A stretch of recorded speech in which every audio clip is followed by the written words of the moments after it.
Shashi and Ganesh. Too bad, bro. That's the trick in the question. Alright, hi, 0007. Otherwise known as James Bond. James Bond, welcome. So why did you ask me about Dijk? Why you don't like Dijk? No, because I know data. Welcome back to another episode of True Ball Banter, everybody. You're with me, Shashi Wags, Liverpool fan, and die-hard Salah fan as well. Salah, I thought Gerrard, bro, what happened? Gerrard is retired, bro. I mean, I'm Gerrard for life, of course, but Salah, I forgive you for whatever you did. Just start scoring some goals, please. With me, I have... Gabby Gabs, United fan for life. Actually, only United fan since Beckham, since Beckham's time. So, yes, guys, I'm a United fan, and against with me here is the guy who's my biggest rival. I've watched a lot of Liverpool games with him since... What year, bro, you started watching? Since, I think 010. 09, bro. Hey, I think it was 2010. 2010? Yeah, okay. When my sister introduced me to you. Yeah, bro. What an introduction, bro. Yeah, yes, I remember. Okay. Good times. So, yeah, good times. So today we don't have Fabz, our resident peacemaker, yes, on this show. So things might get heated. You might see us throwing things at each other. You might see us breaking this table. So it's gonna...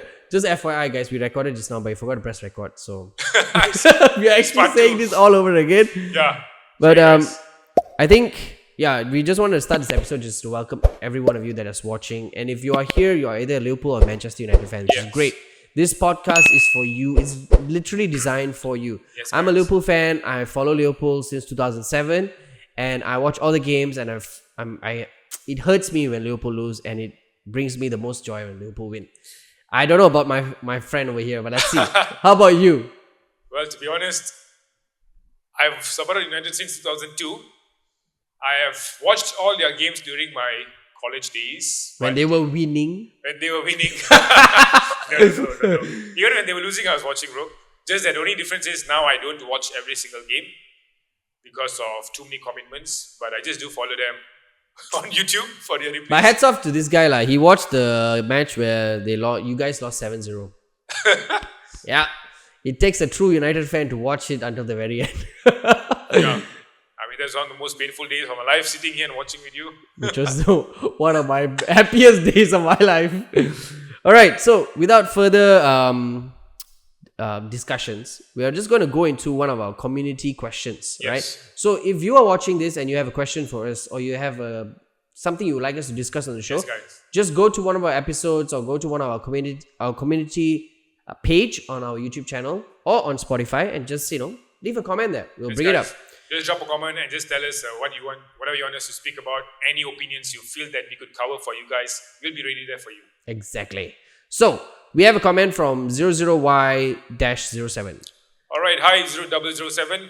Otherwise known as James Bond. James Bond, welcome. So here's a question for True Ball Banter. 2 questions. If you could take one player from each other, Liverpool and United, who would you choose? You can't pick Salah or Bruno Fernandes. Wow.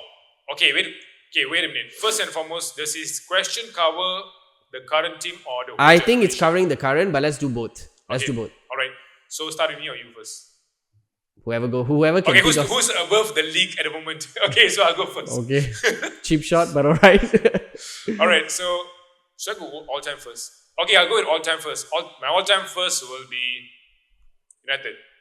Oh, yeah, Liverpool or United? From Liverpool, who would you Liverpool. take? Hugo. All-time. Sorry. All-time. Steven Gerrard. He ain't coming, bro. Sir Alex tried to sign him. He was not going. I mean, okay, let's put it this way in real perspective. Do you really think Steven Gerrard would really go to United? No. But why did I believe Gary Neville tapped him up. Whenever he went to England, Sir Alex Ferguson told to talk to him. England is the most egoistical team. How on earth? But Gary Neville tried to tap him up because Sir Alex wanted to sign him. So this tells you Gary Neville is worse than Jimmy Carragher. Mic drop. I mean, he's kind of a hypocrite a bit. But honestly, I think if Gerrard had gone to United, he would have been really backfired badly because, I mean, he's really hated by United fans. And how is he going to ever play? Let's not talk about Michael Owen then, okay? Michael Owen's a different story. Okay, so my all-time, if I would take from United, it would be... Just now before when we recorded, I said, I can't remember. Rooney. Yeah, Rooney, man. Rooney is the guy for me. I mean, talk about best player, best midfielder, best winger, best defender. He's at best everything. He's the kind of guy who gives 110%, 200% in fact on the pitch. And I love the way So if he had signed for United and Rafa Benitez tried to sign him, do you think he would have come? I think he hates Liverpool. So, so there's no What way. if we offered him everything, bro? Paid him like Cristiano Ronaldo getting paid right now. I think he would have come. Actually, hard to say because he almost went to City. So, No, he wanted to win trophies. United were declining at that time and he wanted to almost go to City. oh yeah, true. So if it's current team, which Liverpool player would you take? Oh, current team. Oh yeah, Hugo Ekitike. Ekitike. Ekitike. He's going to become like Mbappe. So you better learn how to pronounce his name, bro. Alright, Hugo. I'll just say Hugo. He's at Mbappe and Thierry Henry level in terms of playing style. Yeah, I saw the other day the game where he scored 2 goals against Newcastle. Oh my goodness. The way he just sprinted and went and took a shot, that is really, it reminds me a lot of Thierry Henry. He's beautiful. I mean, I think Liverpool really have got a fantastic signing in this guy. It's too bad we missed him out, but yeah. So for me, current, I would take it'll be Cunha lah. Still Cunha. Because of swag. his He has a swag. I like not because of his dance, because of he's irritating to play against. So you want him on your side. And he is a good finisher.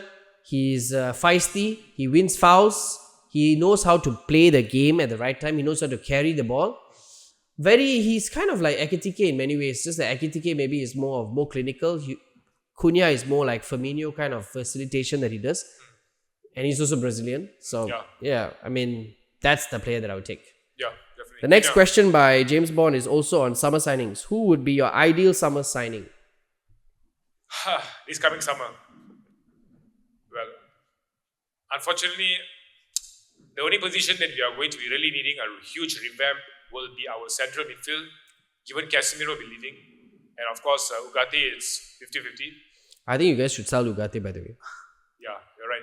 He's but isn't it a chance for Kobe Mainoo to step into the Casemiro shoes? He will, but he needs someone to really put a shield also alongside him. I think the answer So who are you going for? Carlos Baleba. I know he has not had a great season this season, given that so much of rumors were that he was going to go to United last season. It could have affected his performance, but I still think he's a top signing if he comes to us. And given that Carrick is a much more management kind of a manager, I believe he'll bring the best out of this guy. Carlos Baleba. But then there was another one, Elliot Anderson, and then there's another one. Elliot Anderson, thank you for reminding me. There's another one from Crystal Palace. The midfielder, the young midfielder, Wharton. Yeah. Okay. Wharton, yeah. Okay, personally, I would say, actually, to be honest, you can get Elliot and Anderson who will be top notch. I think we will really transform. He is fantastic for Nottingham Forest. We have to break the bank. It's 100 million for sure. At least 100 million. So he's an English player. If you could get Elliot Anderson for 100 million or Declan Rice for 100 million, who would you go for? Okay, that's a tough one. But I think I would go for Elliot Anderson because he's still much younger and he has a point to prove. Declan Rice, it could be a risk because Declan Rice is there. He is literally what do you call it? He's the full product already. He's a full product, but I would say given United's DNA and Carrick is really the kind of manager who believes in our DNA, which is nurturing young players. But you're not nurturing Elliot Anderson, you're buying him for 100 million. Yeah, nurturing the sense, giving chance to a player who's unproven at the highest level to come in and bring up their game. That's more United style. Compared to buying a ready-made superstar, which we have been doing terribly under Woodward because he's a prick, he doesn't know anything. So he just brings in all the big names to the football club and he destroyed United. I think you need to get a goalkeeper. Lammens is great. He's great. But I think if you guys are going to compete for the title, like you so-called, you mentioned that this could be the... If you want to compete for the title, you need a top-notch goalkeeper. Look at what Pep did with... what's his name? Donnarumma, right? I don't know if you can attract those kind of players, but I think you need to get a proven number one. And Lammens can be the understudy. Martinez, for sure. I think Martinez will still want to come, give even a chance. He was hugely disappointed. But look where Aston Villa are at right now. They have lost 2 games in a row, but still, it doesn't cover the fact that he has had a great season. And Martinez is He's a natural World Cup winner and everything. He has everything. But he has the tendency to have these howlers. That's okay. I mean, we expect. Please don't. I do have to remind you of Fabian Barthez. I know Martinez is solid because he won the World Cup. He is a big club player and he should be, and he has the personality for it. But for me, I think he could bring back the Onana times. Just unpopular opinion here. Now, what I really think of Martinez is that now when you have a goalkeeper who has that kind of he plays a bit of dark arts. And yeah, you want dark arts because you're devils. Yep, got it. Enough said. So-called. Not really for that, but actually he has an aura. He brings that kind of a calm, composing kind of presence. So aside from your VAR corruption and referee corruption, you want to add this corruption? Yeah, you want to add corruption. We are corrupted, bro. Yeah, just look at the Fulham game. You're bringing back the Fergie time corruption again. We never brought Time's up. Blow the whistle. Oh my goodness. Okay, don't get me started on that. Okay, so that's a keeper. Defender, striker? Defenders, I think Jared Botwhite from Everton would be a good buy. We have been trying him for many years, but haven't gone through, hopefully. Strikers, I don't think so. I want to see Sesko given more opportunities in the coming season. Cunha and Guemo, they are top notch, so I don't have to worry. As long as your strikers stay fit, I think it's actually a very good sign. Yeah, it's a good sign because good they are still relatively young. Yes, true. Right, and Guemo and Cunha, I think at their peak, at the peak of their powers. So good signs. I mean, if Liverpool side, who I would want to sign, we already signed a defender. Jeremy Jacquet. Wow, what a cool name. Question to you. Do you think it's Van Dijk's last season? Ooh. I mean, he's not Rio Ferdinand. Rio Ferdinand at 34 was playing at QPR. Van Dijk at 34 is playing in the Champions League and getting 3 assists. He's the first defender to get 3 assists in a game, in a Champions League game.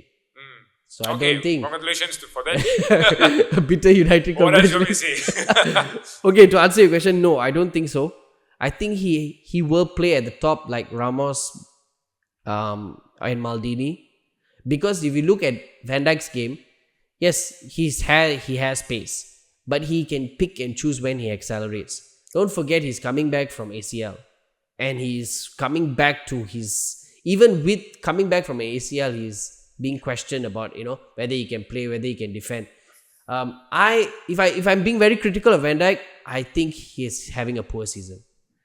He can score goals. He's a threat like Maguire. But if you call yourself the best defender in the world, for me, you cannot keep letting last minute goals in. If you're the best defender in the world, there's some aura about you that knows how to control your team that, no, we're not going to let this happen again.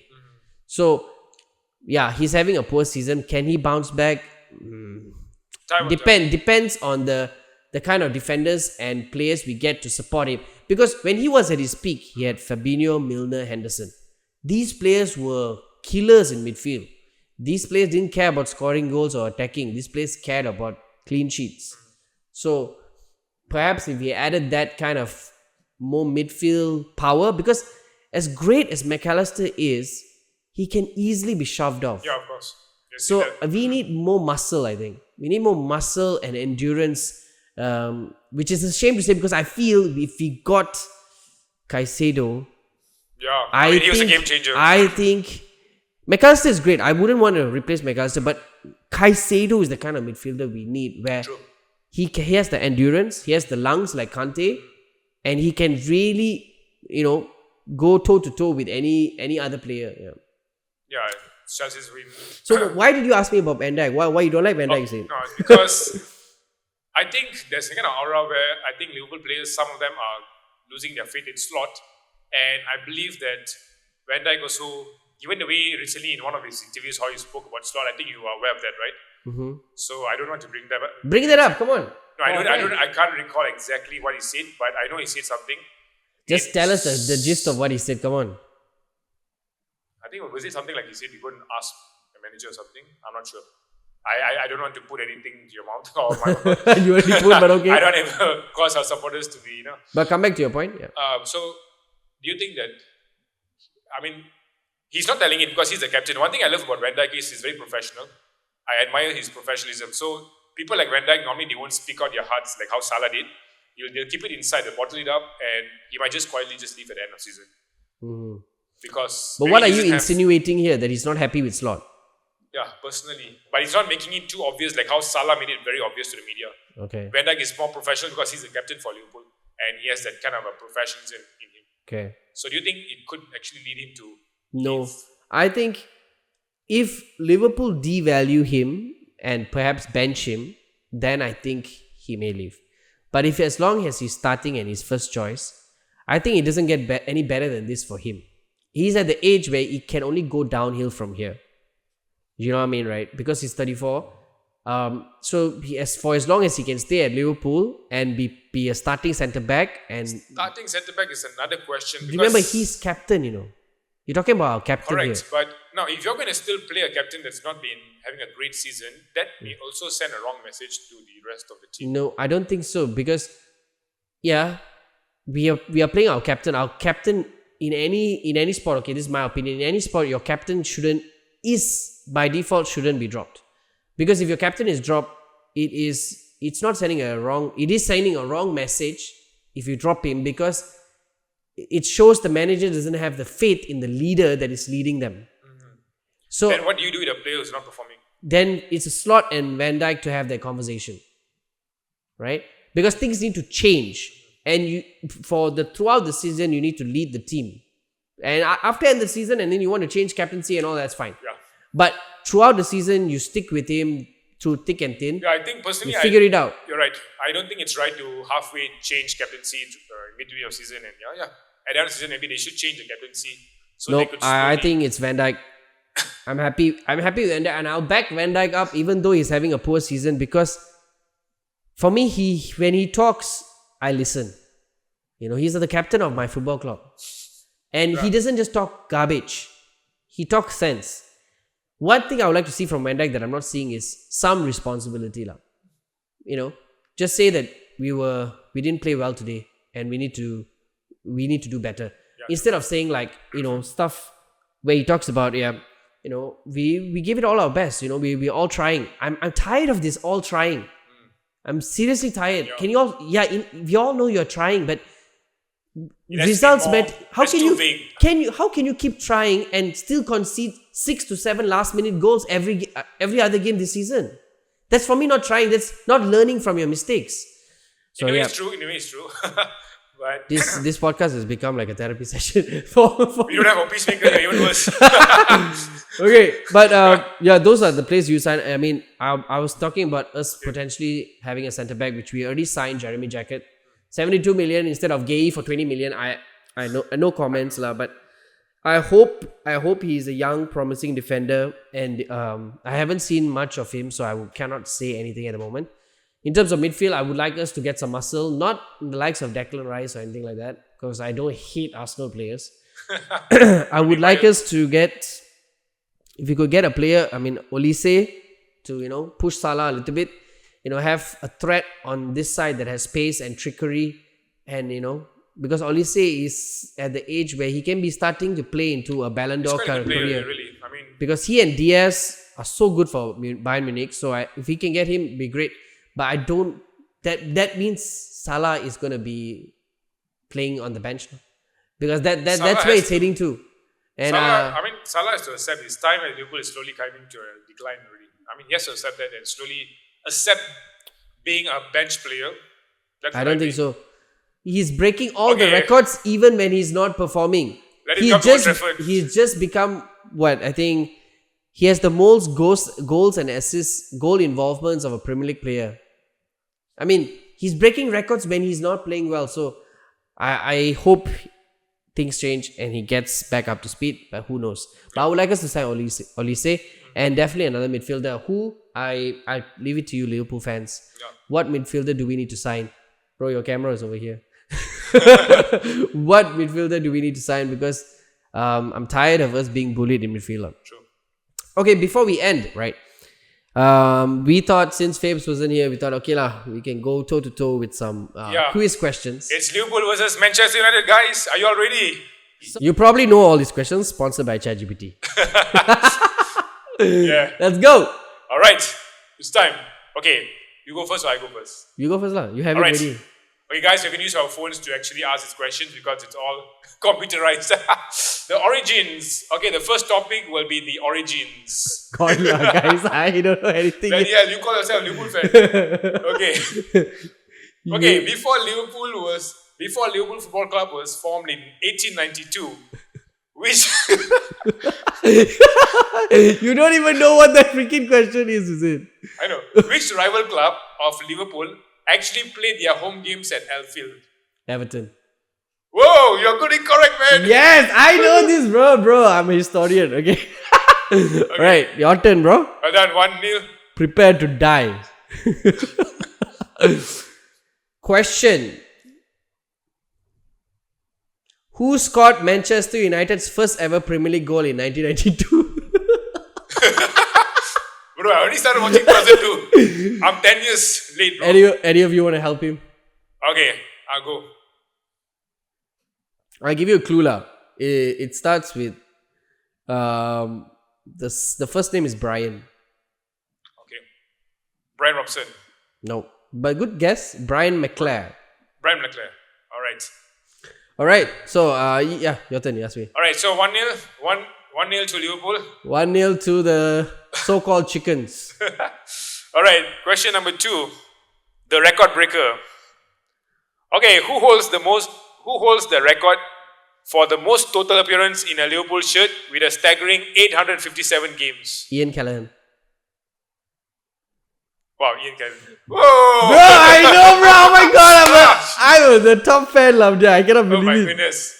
Dude, guy I know Liverpool, lah, bro. Okay, he knows. Alright, he got it correct. Ian Callaghan.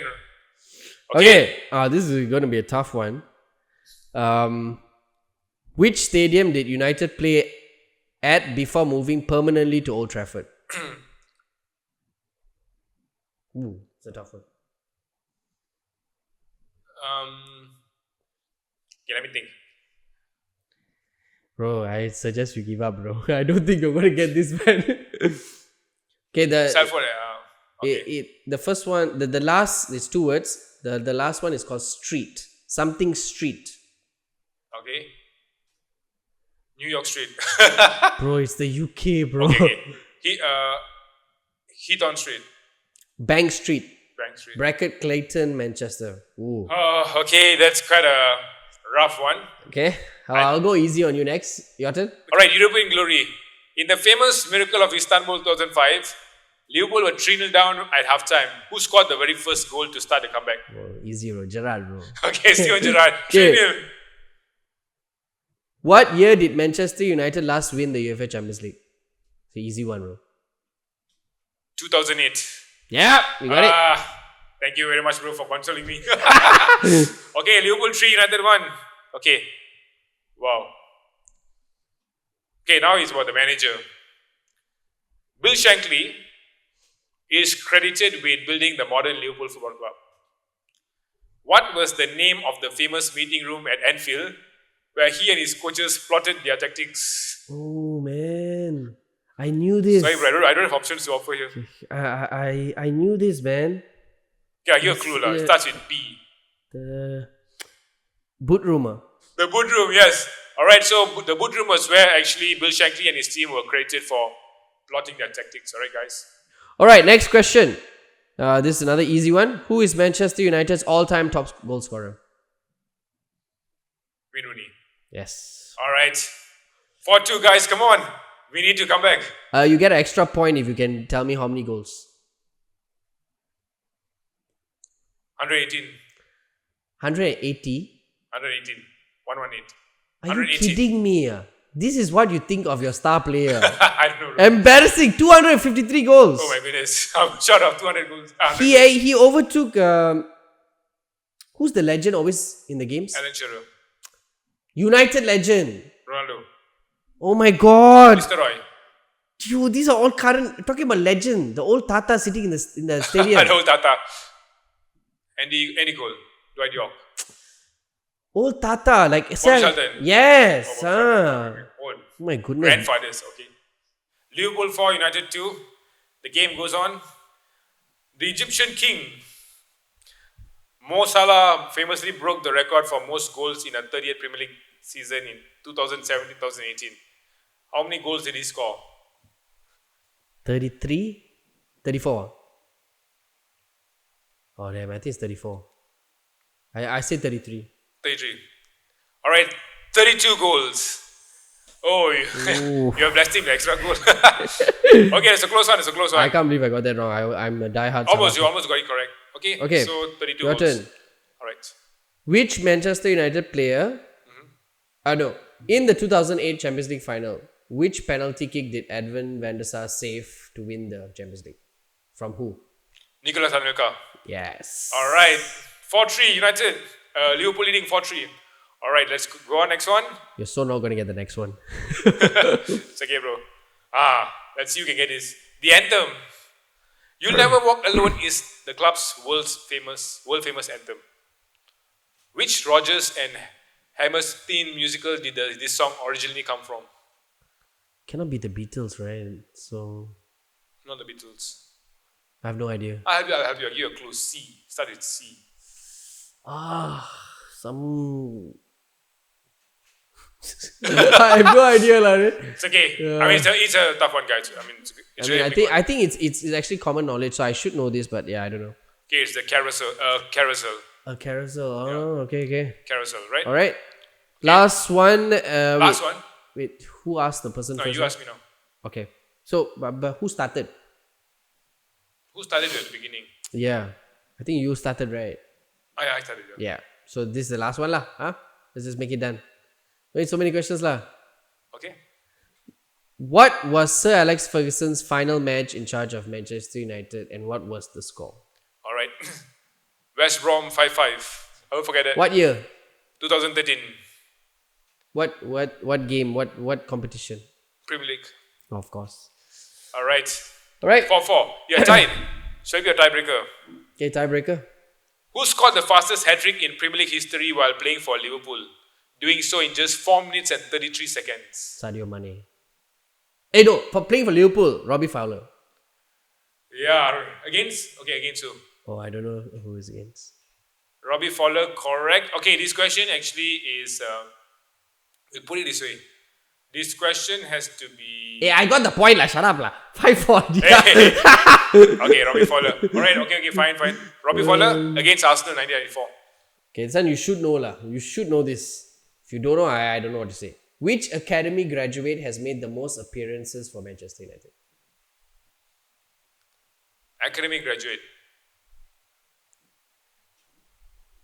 Ryan Giggs. Yes! With a shocking 963 appearances. Yeah, I mean, he played his whole life in United. Okay, with that, Liverpool are champs. Champs? 5-all, bro. Hey, you haven't won yet. Okay. 5-all is a tie, lah. Okay, one more. All these next questions is damn easy. You're going to win, I don't. It's okay. Okay, we got one more. The stadium. Okay. Alright, the stadium. One of the most famous stands in world football is the Kop, right? What was its original full name? I'm going to kill you, lah. I don't know. Named after a hill in South Africa. Oh. I should know it's South Africa. I'm a huge fan of South Africa, but... okay, I'll give you a clue. It starts with S. Wakanda something or... It starts with S. I said it starts with S. The soap stand? Is it like a very African kind of name? Not really. I don't know. Okay, the Spion Kop. Ooh, wow. S-P-I-O-N. The Spion Kop is the original name for...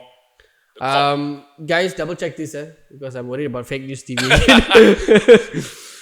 Okay, my question to you. How do you spell Ralph Rangnick? Sure? Okay, if I get it correct, I'm an English teacher, bro. You forgotten. Okay, let's see. Check. Okay. Okay. You are challenging me now. So if I win, you must... You know how to spell already. No. You know how to... I'm just saying. Okay. You ask me. Go ahead. His full name. Faster. R-A-L-F, Ralph. R-A-N-G-N-I-C-K. That is his name, but it is not his full name. Yay! No, you said Ralph Rangnick. I said at the end spell his full name. Ralph Dietrich Rangnick. Usually around like, too bad, bro. That's the trick in the question. Okay, you guys decide who is the actual winner. Fake News TV or South Africa Cop. Alright, guys. Okay, so we have come to the end of this episode. Yes. I think it's been fun talking about Liverpool and United, and also thank you so much for your questions. We thank you for being part of our podcast and hearing to us. If we asked any wrong questions or you feel that you have any alternative answers to that, please let us know in the comments. Drop your comments here, and we'll definitely get in touch with you. Exactly. Yes. If you haven't subscribe, share this with a friend and post it on your socials. We would love to know what your friends think of us as well. Definitely. With that, we sign off. All right. See you guys.